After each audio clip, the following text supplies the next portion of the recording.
Hai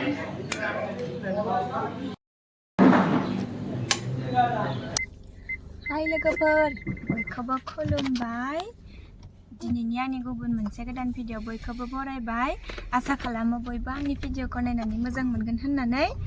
ओमफ्राय लोगोफोर बयनिसिमबो हेपि निउ इयार।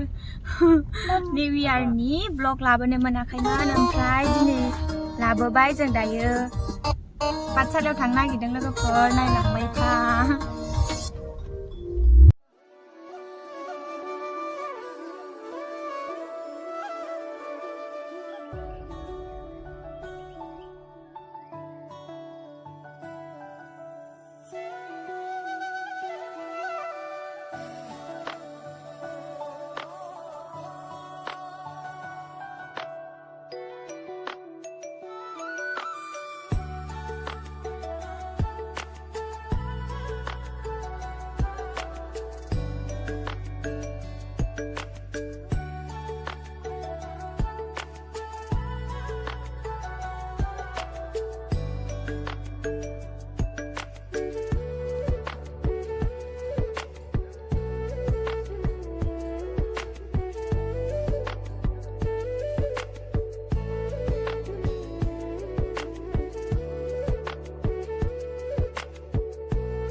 फैफिनबाय जों लोगोफोर पाठसालानिफ्राय। उनाव आङो पाठसालायाव थानायाव भिडिअ लानाय जायासै, ओरैनो मुलि एसे लानानै फैबाय। ओमफ्राय दा न'आव थांगासिनो।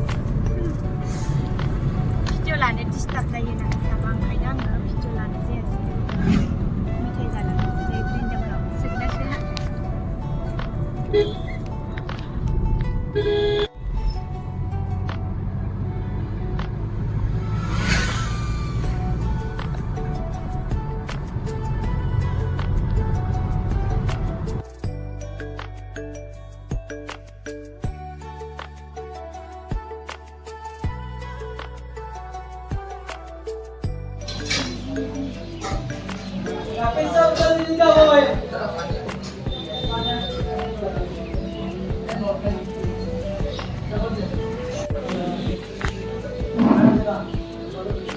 भाई साठ का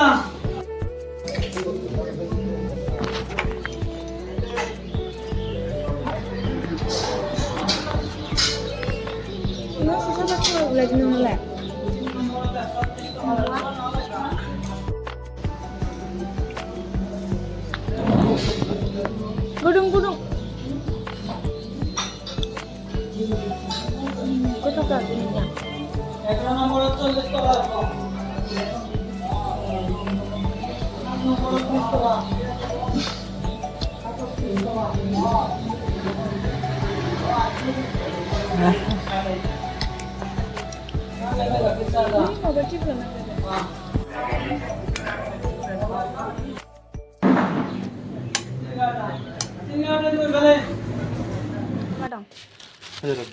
आलु नै बेदर, बयलार बेदरसो, ओमफ्राय बिलाहि लाफाजों लाइ मैद्रु जानो नागिरदों लोगोफोर। ओमफ्राय बयलार बेदर एवनानै दायो आं सायनानै लाग्रोनि।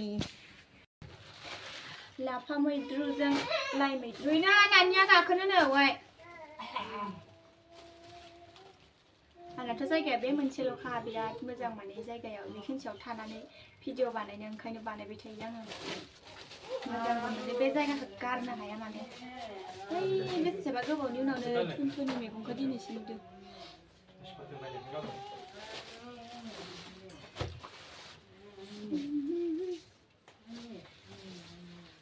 खावलायनोसै दिनै लाफा मैद्रु, बयलार बेदर भाजा।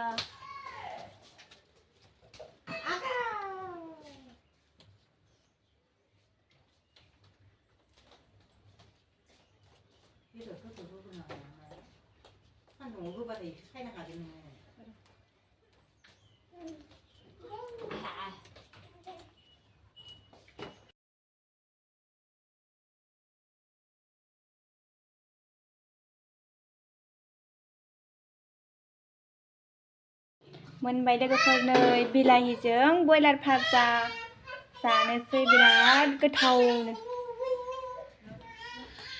ओमफ्राय नै मैद्रुआबो मोनबाय जानोल' नांसिगौ ओमफ्राय जानोसै आं दायो।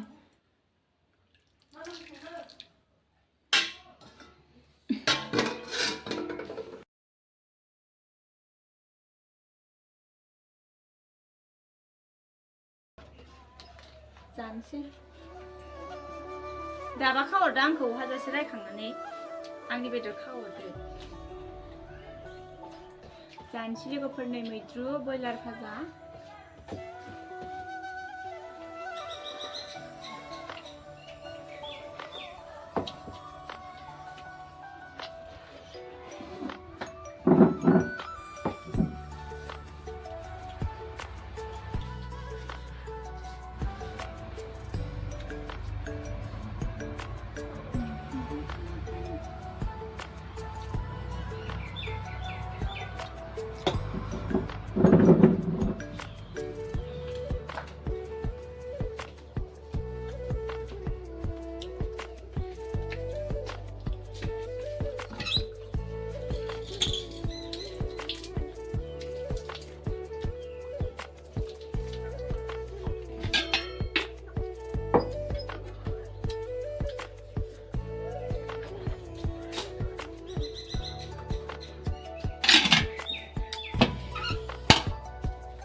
सानफ्रामबो बेदरजों आलु जाबाय थानायखाय दिनै बेदराव आलु होआसै लोगोफोर ओमफ्राय बिलाहिजों संबाय बिराद गोथाव जाखादों।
ओंखाम जानायाव हारसिंबाथाय रायलायनो रोङा सिरि सिरि जानो गोसो जायो माने ओंखायनो दाबो सिरि सिरि जाबाय थाबाय लोगोफोर।